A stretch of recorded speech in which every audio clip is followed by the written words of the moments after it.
That is a picture of a blue whale breaching. Breaching is when a whale completely comes out of water, clears and jumps and goes back. Joy of life. Imagine, through water, what force and speed must it swim at to be able to come clean out. You're talking about 190 tons becoming airborne. Ajib. Qudrat of Allah subhanahu wa ta'ala. This is our Rabb, my brothers and sisters. This is our Rabb. Rejoice that Allah has given you the basira to recognize Him. Rejoice that you are not among those stupid people of the world who look at this and say this is an accident. Inna lillahi wa inna ilayhi rajiun. That is a scale diagram of a heart of a blue whale.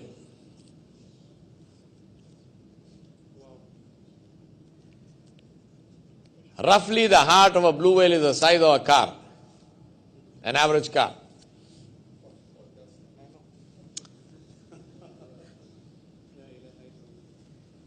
The call of the blue whale, the sound of it, is 188 decibels. What does that mean? It means it is louder than a jet engine. They have measured blue whales calling in California, off the coast of California.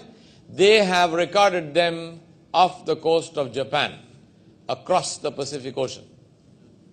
This means that if you were a blue whale, you could speak to your brothers and sisters in Australia without a phone.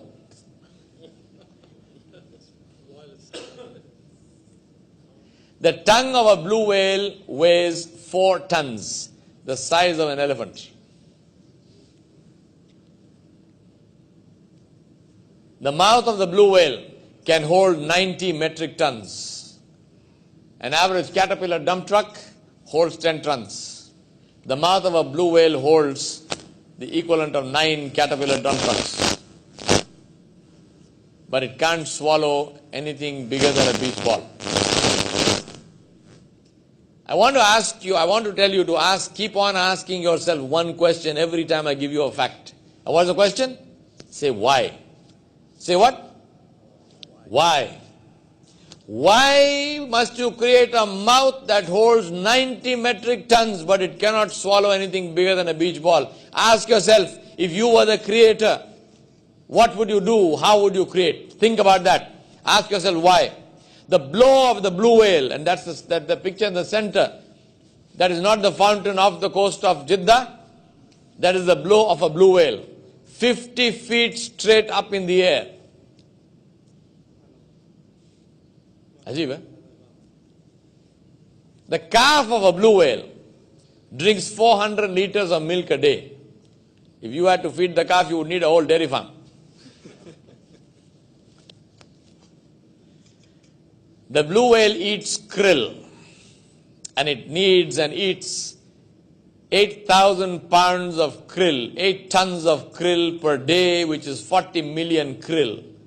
Now you know what is a krill? That is a krill. A krill is a small prawn. Blue whales are Shaykh, so they eat prawns, they're not Hanaf. Interesting thing about a krill is that little thing has actually a lifespan of up to 10 years, if it keeps clear of blue whales, obviously. To give you an idea of how big a krill actually is, that's how big it is. The biggest, the Arnold Schwarzenegger of krills weighs 1 gram. Now imagine, if you were a creator, and you created a creature which is 190 tons in weight, more than 100 feet in length, what would you decree as its food? You would decree ships and sharks and, yes? Why does Allah subhanahu wa ta'ala decree that something which is that big eats something which is so small? What is the question to ask? Why? Let's go into the air. A bird called the bar-tailed godwit has the longest non-stop flight, migratory flight of 11,500 kilometers. It flies from Alaska to New Zealand, non-stop. Now, what does that mean? And takes 9 days and nights. I want you to put yourself in the data. What does it mean? What does it mean to fly non-stop 9 days and nights? It means the sun rises, the sun sets. The sun rises, the sun sets. The sun rises, the sun sets. The bird is flying. It means there is rainstorms, the bird is flying. It means there are snowstorms, the bird is flying. It means there are cities underneath, the bird is flying. It means there are oceans underneath, the bird is flying. It means there are deserts and forests underneath, the bird is flying. It means there is no food, no water. It doesn't eat, it doesn't drink, it doesn't sleep for 9 days and 9 nights. They have discovered that the brain of the bird, of this bar-tailed godwit, half the brain sleeps and half the brain is awake. And after a few hours, this half sleeps and this half is awake. They have no idea how. And remember, this is a small bird. This is not an albatross coasting on 14-foot wingspans. It's not taking advantage of thermals. It's beating its wings for 11,500 kilometers. Ajib, eh? That's the map of from where it goes to where, and that's a flat. If you look at it on the globe, it's like that. We'll go to another bird. Bar-headed goose.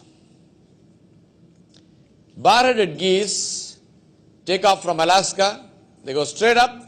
They hit the jet stream current at 33,000 feet, and they go. And they fly in the jet stream current for the same reason that your intercontinental airliners fly in the jet stream current, to take advantage of the force of the wind, the fast-flowing wind that circles the earth. Who taught the bar-headed geese that there is the jet stream current? What about the jet stream current? You know what about the jet stream current? The temperature in the jet stream is minus 59 degrees Celsius. Take the same bar-headed goose, say Bismillah, Allahu Akbar, and put it in your freezer at minus 6, it freezes. The same bird flies at minus 59 degrees Celsius. The amount of oxygen at that height is almost non-existent. And you know what they found? They say that bar-headed geese actually breathe more efficiently in low oxygen atmospheres. What are they saying? They're saying the bird breathes better when there is no air.